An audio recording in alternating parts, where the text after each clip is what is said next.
আসসালামু আলাইকুম এভরিওয়ান। অন্ধমের ভালোবাসা গল্পের 10 নম্বর পার্ট। তো চলো বেশি কথা না কইয়া গল্প শুরু করা যাক। কিছুক্ষণ খাবার পর আমার মনে হলো যেন আমার গলা জ্বলে যাচ্ছে। কাটা শরীরে মরিচ দিলে যেমন লাগে আমারও ঠিক একই অবস্থা হয়েছে। কোনো কথা বলতে পারছি না, প্লেটে খাবার শুধু নাড়াচাড়া করছি আর আমার ভেতরটা জ্বলে পুড়ে ছাই হয়ে যাচ্ছে। গলার ভিতরে আগুন জ্বলছে মনে হচ্ছে। আমি এতক্ষণে বুঝতে পারছি পাখি আমাকে আদর করে কেন মাছের মাথাটা দিল। এখানে যে বিষ দিবে তা আমি জানতাম না। আচ্ছা রিয়া আপু, মানুষের বিষের জ্বালা বেশি নাকি প্রতিশোধের বিষের জ্বালা বেশি? পাখি আমার দিকে তাকিয়ে এই কথাটা বলল। রিয়া খাবারের প্লেট থেকে মাথা উঠিয়ে বলল, হঠাৎ এই কথা বললি কেন? খাবারের সময় কোনো কথা না, সবাই চুপচাপ খাও। সবাইকে থামিয়ে দিয়ে রাসেল এই কথাটা বলল। পাখি আমার পিছনে দাঁড়িয়ে বলল, কি হয়েছে ভাইয়া, খান না কেন? আমার মুখ দিয়ে কোনো কথাই বের হচ্ছে না, এত কষ্ট হচ্ছে আমার বলার বাইরে। কিভাবে যে সহ্য করছি সেটা শুধু আমিই জানি। পাখি যে আমার সাথে এমন করবে আমি জানতাম না। খুব ভালো মনে করতাম ওকে, কিন্তু ও ভাবতেও কষ্ট হচ্ছে। আপু আমার দিকে তাকিয়ে বলল, কিরে খাস না কেন?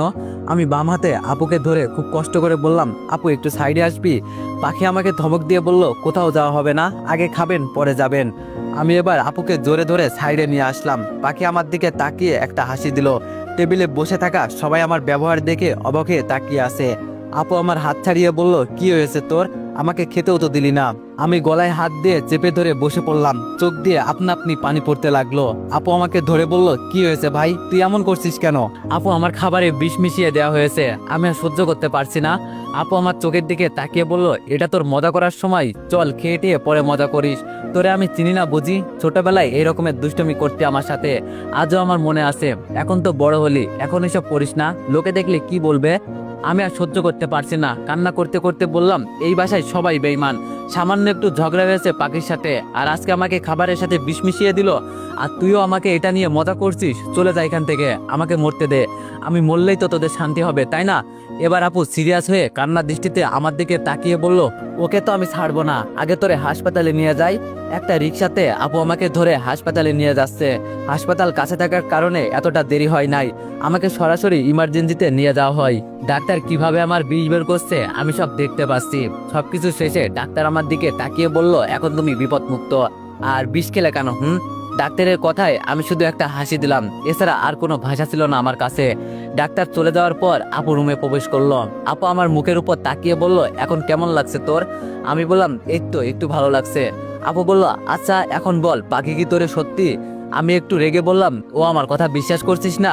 তবে শোন, আমি খুব সুন্দর করে খাবার খাচ্ছিলাম, আর পাখি যখন মাছের মাথা দিল এরপর থেকে আমার এই অবস্থা। আপু চোখ মুখ লাল করে বলল, আমার ভাইকে বিয়ে দেওয়া, ওকে আজকে আমি বাড়ি থেকে বের করব, তুই শুধু দেখে যা। আমি হেসে দিয়ে বললাম, এখন তোর একটা আলাদা পরিবার আছে, আমার কথা চিন্তা করিস না। আর তাছাড়া পাখির কোনো দোষ নেই, সব দোষ আমার। আমি কেন এখানে আসছি বিশ্বাস কর আপু, আমি এখানে আসতাম না, শুধু রিয়ার জন্য এখানে আসা আমার। আপু বলল, ভাই এভাবে বলিস না, আমি বেঁচে থাকতে তোর কিছুই হবে না। তোর দুলাভাইকে বলছি খুব তাড়াতাড়ি চলে আসবে। আমি বললাম, আপু এইসব কথা কাউকে বলার দরকার নেই, বাদ দে, আর বিশেষ করে দুলাভাইকেও না। আপু অবাক চোখে আমার দিকে তাকিয়ে প্রশ্ন করলো, কিন্তু কেন? আমি বললাম, আপু কোনো কিন্তু নাই, আমি যা বলছি তাই কর। আমি চাই না আমার জন্য কোনো ঝামেলায় পড়িস তুই। এর মাঝে দুলাভাই রুমে প্রবেশ করলো। কি হয়েছে দীপু তোমার, হঠাৎ করে হাসপাতালে? আমি আপুকে ইশারা করে বলে দিলাম কিছু একটা বলে কাহিনী শেষ করতে। আপু দুলাভাইকে বুঝিয়ে বলল, হঠাৎ নাকি ওর শরীর খারাপ লাগছে, এর জন্য হাসপাতালে নিয়ে আসা। আর ডাক্তার বলল না খাওয়ার কারণে এই অবস্থা। রাসেল বেশ রেগেই বলল, তোমার কাছে টাকা নাই, তাই বলে তুমি আমাদের বাসায় থাকো না, আমাদের বাসায় থেকে তুমি না খেয়ে আসো। ছি, এর থেকে লজ্জার বিষয় আর কি বা হতে পারে? আমি একটু লজ্জা অনুভব করে বললাম, এমনি আপনারা আমার জন্য অনেক করেছেন, তাই আমি আর বাড়তি কোনো কষ্ট দিতে চাই না আপনাদের। রাসেল পকেট থেকে একটা কার্ড বের করে বলল, এখানে অনেক টাকা আছে, যত টাকা তোমার লাগে ইচ্ছা মতো খরচ করো। আমি ফিরিয়ে দিয়ে বললাম, লাগবে না ভাইয়া। রাসেল ধমক দিয়ে বলল, রাখো বলছি, আর আমি ডাক্তারের সাথে কথা বলে আসি। আপু তাড়াতাড়ি রাসেলের হাত ধরে বলল, তোমাকে কিছু বলতে হবে না, আমি ডাক্তারের সাথে কথা বলে আসছি, ডাক্তার বলেছে কালকে সকালে ওকে নিয়ে যেতে। আমি এর মাঝে বলে দিলাম, আপু তোমরা চলে যাও, আর সকালে এসো তাহলেই হবে। রাসেল আপুকে প্রশ্ন করলো, ছেলেটা একা একা থাকতে পারবে? আমি বলি, তুমি চলে যাও, আমি আসি। আমি বললাম, না ভাইয়া, আমি একা একা থাকতে পারবো, আপনারা চলে যান। রাসেল আপুর হাত ছাড়িয়ে বলল, তুমি একটু থাকো, আমি ওর জন্য খাবার নিয়ে আসি, যদি রাতে কিছু খেতে চাই। এই বলে রাসেল বাইরে চলে গেল। আমি বললাম, আপু এই কার্ডটা তুই রাখ, আমার লাগবে না। আপুর হাতে কার্ডটা দিয়ে বললাম। আপু বলল, না তুই রাখ, এটা তোর দুলাভাই দিয়েছে উপহার হিসাবে। আমি একটা হাসি দিয়ে বললাম, আপু আমার কাছে যেই টাকা আছে এগুলো আমার কাছে কিছুই না, আপু বলল, বাবা আমার ভাই দেখি আজকাল খুব বড় লোক হয়ে গেছে। আপুর সাথে কিছুক্ষণ কথা বলতে বলতে রাসেল ভাইয়া চলে আসলো। দেখতে দেখতে আপু আর দুলা ভাইও আমাকে রেখে চলে গেল। একা একা শুয়ে চিন্তা করছি আমার সাথে কেন এমন হয়, কি অপরাধ ছিল আমার। সকালে ঘুম থেকে উঠে বেডে শুয়ে শুয়ে ফোনে গেম খেলছি। কি খবর দীপু, কেমন আছো?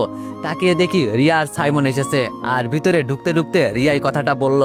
আমি মাথা ঘুরিয়ে বললাম, এই তো ম্যাম, অনেকটাই ভালো। রিয়া এবার রেগে বলল, আমাদের বাসায় থেকে তোমার খাবারের অভাব হয়? লোকে শুনলে কি বলবে? সি, তুমি আমার বডিগার্ড, আমাকে তো একবার বলতে পারতে। মানলাম তোমার পকেটে টাকা নাই, আমাকে বললে কি হতো। রিয়ার সাথে সাইমন তাল মিলিয়ে বলল, রিয়া তো ঠিকই বলেছে, নইলে আমাকে বলতে তুমি আমার গার্লফ্রেন্ডের বডিগার্ড, তোমার একটা আলাদা সম্মান আছে আমার কাছে। মনে মনে বললাম, সম্মান তোর পেছন দিয়ে থাক, বললাম না, এটা পাবলিক প্লেস, পরে জনগণ আমাকে ধরে কেলাবে। এবার আমি একটু অপরাধ বোধ হয়ে বললাম, সরি ম্যাম, লজ্জায় কিছুই বলতে পারিনি আপনাদের। থাক থাক, আর লজ্জা পেতে হবে না। রিয়া সাইমনের হাত ধরে এই কথাটা বলল, যেটা দেখে আমার শরীর জ্বলে যাচ্ছে। আমি বললাম, আজকে কোথাও কি যাওয়া হচ্ছে ম্যাম? কোথায় যাবো আর না যাবো সেটা শুনে তুমি কি করবে? রাগে সুরে সাইমন এই কথাটা বলল। আমি রিয়ার দিকে তাকিয়ে বললাম, কোথাও যাবেন কি যাবেন না সেটা দেখার বিষয় আমার না, আমি শুধু ম্যামের বডিগার্ড, তাই ওনার খোঁজ খবর নেওয়া আমার কর্তব্য। রিয়া একটা হাসি দিয়ে বলল, এই না হলে আমার বডিগার্ড অসুস্থ হয়েও আমার খোঁজ খবর রাখে। আমি রিয়ার দিকে তাকিয়ে বললাম, ম্যাম আপনার সাথে আমার আলাদা কিছু কথা ছিল। সাইমন বলে উঠলো, হ্যাঁ তো বল, তোরে কে না করছে? আমি বললাম, আপনার সামনে বলবো না, এটা ম্যাম আর আমার বিষয়। রিয়া সাইমনকে শান্ত করে বলল, তুমি একটু বাইরে যাও, আমি আসছি। চোখ মুখ লাল করে সাইমন বলল, কিন্তু। রিয়া সাইমনকে বের করে দিয়ে বলল, 5 মিনিট দাঁড়াতে পারবে না? একটু অপেক্ষা করো বেবি। সাইমনকে বিদায় করে রিয়া রুমে ঢুকলো। আমার দিকে তাকিয়ে বলল, সত্যি করে বল, তোর কি হয়েছিল? আমি বললাম, এই তো ম্যাম, না খাওয়ার কারণে। রিয়া এবার চোখ লাল করে বলল, ডাক্তার যে বলল। আমি হতাশ হয়ে বললাম, তাহলে সব জেনেই গেলেন? রিয়া বলল, তুই কি মনে করছিস আমি কিছুই জানবো না? আমি বললাম, বলতে চাই নাই, যদি কোনো ঝামেলা হয়ে যায়, আর আমি চাই না অযথা কোনো ঝামেলায় জড়াতে বা ঝামেলায় কাউকে ফেলতে। রিয়া বলল, তোর খাবারের মাঝে বিষ দেওয়া হয়েছিল। আমি আচমকা রিয়ার হাত ধরে বললাম, থাক ম্যাম, বাদ দেন, কাউকে কিছু বলতে হবে না। রিয়া আমার হাত ছাড়িয়ে বলল, পাখির এত বড় সাহস, ওকে আমি ছাড়বো না। এর মাঝে আমার জানালার কাছে চোখ পড়ল, দেখি সাইমন ভিতরে তাকিয়ে আছে, দেখছে আমরা কি করছি। এই তো সুযোগ পেয়েছি, এটা কাজে লাগাতে হবে। আমি এবার রিয়ার হাত আমার হাতের মাঝে মুঠো দিয়ে ধরলাম। এটা দেখে রিয়ার চোখ বড় বড় করে আমার দিকে তাকিয়ে আছে। আমার দিকে ইশারা করে তাকিয়ে বলল, হাত ধরলেন কেন? আমি একটু অভিমান সুরে বললাম, ম্যাম পাখিকে মাফ করে দেন, ও একটা অবুঝ মেয়ে, এত কিছু হয়তো বুঝতে পারে নাই। রিয়া বলল, আচ্ছা সেসব পরে দেখবো, আগে তুই আমার হাত ছাড়। আমি রিয়ার হাত ছেড়ে জানালার দিকে তাকিয়ে দেখি সাইমন রেগে ফায়ার হয়ে আছে। আরে শালা, আমিও তো এটাই চাইছিলাম, মজা তো আরো বুঝবি। রিয়া বলল, কিন্তু পাখি তোর সাথে এই কাজ করলো কেন? আমার তো এটা মাথায় আসছে না। আমি বললাম, ওই যে বলছি ওকে ভালোবাসতে পারবো না, এটাই হয়তো আমার দোষ ছিল। রিয়া বলল, ওর বিচার আমি দেখ কিভাবে করি। আমি বললাম, বলছি তো ম্যাম, থাক বাদ দেন। আর একটা কথা, এত সকাল সকাল আপনারা কোথায় যাচ্ছেন? রিয়া বলল, এই তো একটু ঘুরতে যাব। আমি বললাম, ম্যাম আজকে যাবেন না? এমনি আমি নাই, বলা তো যায় না কখন কি হয়। রিয়া বলল, আরে না, এই নিয়ে তোর চিন্তা করতে হবে না, আমি খুব তাড়াতাড়ি ফিরে আসবো। আমি বললাম, তবে ভাইয়ার কাছে বলে যান। রিয়া বলল, বলছি। আমি বললাম, আরেকটা কথা বলতেই ভুলে গেছি। রিয়া চলে যেতে চাইছিল, কিন্তু আবার পিছনে ফিরে বলল, কি? আমি বললাম, থাক ম্যাম, আপনার এই খুশিতে দুঃখের খবর দিয়ে লাভ নেই। রিয়া বলল, আরে বল, কি বলতে চাস? আমি বললাম, ম্যাম দীপুকে মারা হয় নাই, ও আবার ফিরে আসছে এই শহরে। রিয়া চোখ বড় বড় করে আমার দিকে তাকিয়ে বলল, কি? আমি বললাম, ম্যাম আপনি যেটা শুনছেন সেটাই সত্যি, ও কালকে আমাকে কল করছিল। রিয়ার মুখে কোনো কথা নাই, চুপ করে দাঁড়িয়ে আছে, কি বলবে হয়তো ভাবতেও পারছে না। এমন একটা খবর আমার কাছ থেকে পাবে হয়তো আশা করে নাই। এর মাঝে সাইমন রুমে ঢুকে বলল, কি হলো রিয়া, এত দেরি হচ্ছে কেন? রিয়া এবার একটু ভয় পেয়ে বলল, কি হয়েছে? সাইমন আবার বলল, আমরা যাবো কখন, দেরি হয়ে যাচ্ছে তো। এই কথা বলে সাইমন রিয়ার হাত ধরে বাইরে নিয়ে যাচ্ছে। তবে রিয়া আমাকে কিছু বলতে চাইছে, হয়তো সাইমনের জন্য বলতে পারছে না। তবে আমি এটা শিওর, আজকে আর রিয়ার মনে কোনো আনন্দ থাকবে না। যেখানেই থাকুক না কেন, খুব তাড়াতাড়ি বাসায় চলে আসবে। যেই খবর দিলাম না, এটাই নিয়ে সারাদিন চিন্তা করবে। রিয়া আর সাইমন বাইরে চলে গেল। এর মাঝে বন্যা ফোন করে বলল, চলে আসছে নাকি বাংলাদেশে। আবার ঘড়ির কাঁটায় তাকিয়ে দেখি তানিয়ার সাথে দেখা করার সময় হয়ে গেছে। কোনটা রেখে কোনটা করব কিছুই মাথায় আসছে না। আবার আমি হাসপাতালে, কি করা যায়? হঠাৎ করে পাখি রুমে প্রবেশ করলো। ওকে দেখে আমি শোয়া থেকে উঠে পড়লাম। পাখি কিছু বলার আগে আমি বলে দিলাম, কি এখানে কেন এসেছেন? আমাকে আবার মারতে চান? পাখি মুখে হাসি টেনে বলল, তোমায় মারবো না, তবে এখানে আসলাম এজন্যই যে এতটা বিষ খাওয়ার পরেও একটা মানুষ কিভাবে বেঁচে যেতে পারে তাই দেখতে এসেছি। আমি বললাম, আমি তোমার কি ক্ষতি করেছি এমন যে আমাকে মারতে চাও? পাখি বলল, তোরে আমার এখন এই দুই চোখে দেখতেও ইচ্ছা করে না। আমি বললাম, দেখতে ইচ্ছা না হলে এখানে আসলে কেন? আমি তোমাকে বলছি এখানে আসতে। পাখি বলল, এখানে আসলাম এই কারণে, আমি যে তোর খাবারের মাঝে আমি বিষ দিয়েছি এই কথা কাউকে বলবি না। আমার কাছে দাঁড়িয়ে পাখি এই কথা বলল। আমি বললাম, ও এটা বলতে এখানে আসছো? তাহলে শোনো, একটা কথা বলি, আমি তোমার খারাপ চাই না। আমি মনে করি তুমি পিচ্ছি একটা মেয়ে, আর তোমার ভিতরে যে এত কিছু ভরা আছে সেটা আমি জানতাম না। পাখি বলল, আমি এখনো তোরে বলছি আমার ভালোবাসা গ্রহণ করে নে, শেষ একটা সুযোগ দিলাম। আমি বললাম, ও আমাকে হুমকি দেওয়া হচ্ছে বুঝি? পাখি রেগে বলল, যেটা তোর মনে হয় আমি সেটাই দিচ্ছি। আমি বললাম, ভালোবাসতে হলে সুন্দর একটা মনের প্রয়োজন, যেটা তোমার ভিতরে নাই। আর কি বলবো, তোমার সাথে কথা বলে আমার সময় নষ্ট করে অযথা লাভ নাই। আমার অনেক কাজ আছে, একা একা এখানেই থাকো তুমি, আমি গেলাম। পাখি আমার গেঞ্জিতে টান দিয়ে বলল, এই কই যাস? এখনো তো অনেক কথা বাকি আছে। পাখির হাত ছাড়িয়ে বললাম, আমাকে মেরেও কি তোমার শান্তি হবে না? আমি বলছি আমি তোমাকে ভালোবাসতে পারবো না, আমার গার্লফ্রেন্ড আছে, এরপরও কেন আমার পিছনে পড়ে আসো? পাখি আমার চেহারের দিকে তাকিয়ে বলল, তোরে আমার মোটেও এতটা পছন্দ নয়, তবে আমার ভিতরে একটা জিদ এসে গেছে। তুই আমার মতো একটা সুন্দরী মেয়ের প্রপোজ কিভাবে গ্রহণ করিস না, এটা তো আমারও দেখার আছে। মানুষের মাথা খারাপ হয় ঠিক আছে, কিন্তু তাই বলে তার একটা সাধারণ নলেজ থাকে, আমার মনে হয় সেটাও তোমার ভিতরে নাই। পাখি বলল, আমার ভিতরে কি আছে না আছে সেটাও কি তোকে আমাকে দেখাতে হবে? আমি রেগে রুম থেকে বের হয়ে ডাক্তারের সাথে কথা বলে সবকিছু মিটমাট করলাম। বাইরে এসে দেখি পাখি আবার দাঁড়িয়ে আছে। ওকে দেখে আবার মেজাজ গরম হয়ে গেল। এমনি আমার সময়ের অভাব, এর মাঝে এই মেয়ে আমার মাথা খারাপ করে ছাড়বে দেখছি। আমি এবার ওর দিকে এগিয়ে গিয়ে বললাম, এখন আবার কি চাই? পাখি আমার দিকে তাকিয়ে একটা হাসি দিয়ে বলল, কি চাই আবার? চল একসাথে বাসায় যাই। আমি বললাম, সরি, আমার জন্য আমার গার্লফ্রেন্ড অপেক্ষা করছে, যা দূরে গিয়ে মর। পাখি এবার অবাক হয়ে বলল, রিয়া আপু তোর জন্য অপেক্ষা করবে? আমার তো বিশ্বাসই হচ্ছে না। আপু যদি জানে তুই দীপু, তোর কি অবস্থা করবে একবার ভেবে দেখেছিস? আমি বললাম, আমার কথা না হয় বাদই দিলাম, কিন্তু রিয়া জানে তুমি আমার খাবারে বিষ দিয়েছো, এখন বুদ্ধি করো এই বিপদ থেকে কিভাবে বাঁচবে। হ্যাঁ বাই। এই কথা বলে আমি দূরে সরে গেলাম, আর পাখি একা একা দাঁড়িয়ে আছে। মনে মনে চিন্তা করছি, সাধারণ একটু প্রতিশোধ নিতে কি না করলো এই মেয়েটা। মাঝে মাঝে ওকে দেখেও আমার ভয় করে, কখন কি জানি করে বসে, পাগল দিয়ে বিশ্বাস নাই। হঠাৎ দেখি ফোনটা বাজতেছে, মনে করছি বন্যা কল করেছে, কিন্তু না, আননোন নাম্বার থেকে এসেছে। ফোনটা রিসিভ করতেই ওপাশ থেকে বলল, কিরে দীপু, কই তুই? আমি বললাম, আপু নাকি? আপু বলল, আমি হাসপাতালে কি আসবো তোকে নিতে? আমি বললাম, না আপু, আশা লাগবে না, তবে একটা হেল্প করতে হবে, পারবি? আপু বলল, বল কি করতে হবে? আমি বললাম, এখান থেকে এয়ারপোর্টে চলে যা, ওখানে বন্যা নামের একটা মেয়েকে পাবি, আমার ফ্রেন্ড হয়, আর আমি ফোন করে ওকে তোর কথা বলে দিব। আমি একটু এক জায়গায় যাব, এজন্য তুই ওকে নিয়ে আসবি। আপু একটু রাগে সুরে বলল, তোর মাথা খারাপ হয়েছে? এই অসুস্থ শরীর নিয়ে আবার কই যাবি? আমি বললাম, এই তো একটু তানিয়ার সাথে দেখা করতে যাব। আপু বলল, কি? আমি বললাম, জি আপু, আর তুই বন্যাকে নিয়ে আমাদের বাসায় থাকতে দিবি, বলবি তোর বান্ধবী, আর আমি পরে সব দেখে নিব। আপু বলল, আচ্ছা সেই সব নয় বুঝলাম, কিন্তু ভাই তুই তানিয়ার সাথে কি করতে যাচ্ছিস? এই মেয়েটা কিন্তু এতটাও ভালো না। আমি বললাম, আমি সব জানি বোন, আমাকে তোর কিছুই বলতে হবে না, ও আমার এক্স ছিল, আমার সব মনে আছে, ওর সব খেলা আজকের ভিতরেই শেষ করতে চলছি, তুই করে চিন্তা করিস না। আপু বলল, কিন্তু ভাই। আমি বললাম, কোনো কিন্তু নাই, আমি সব পারবো, তোরে যেই কাজে যেতে বলছি যা, ও দাঁড়িয়ে আছে। কথা বলতে বলতে তানিয়ার দেওয়া রেস্টুরেন্টে চলে আসলাম। ভিতরে গিয়ে দেখি একটা মেয়ে সবুজ শাড়ি পরে বসে আছে, পিছন থেকে মুখটা দেখা যাচ্ছে না। আমি আস্তে আস্তে হেঁটে ওর কাছে চলে গেলাম। কাছে গিয়ে দেখি তানিয়া কফি খাচ্ছে আর ফোনে কি জানি করছে। আমি বললাম, কি খবর মিস তানিয়া? তানিয়া পাশে কফির মগটা রেখে আমার দিকে রাগী দৃষ্টিতে তাকিয়ে বলল, এতক্ষণ আপনার সময় হলো আসার? আমি প্রায় 40 মিনিট ধরে বসে আছি। আমি বললাম, এত সময় ধরে বসে আছেন, চলে যেতেন। তানিয়া আবার মুচকে এসে বলল, চলে তো ঠিকই যেতাম, তবে আমার পুরোপুরি বিশ্বাস ছিল আপনি এখানে আসবেন। আমিও হেসে বললাম, ধন্যবাদ আপনাকে, আর আমি সরি আপনাকে বসিয়ে রাখার জন্য। তানিয়া বলল, আপনাকে দেখে এতটা চিন্তিত মনে হচ্ছে কেন? আমি বললাম, আসলে হয়েছে কি, একটু লজ্জার ভান করে বললাম।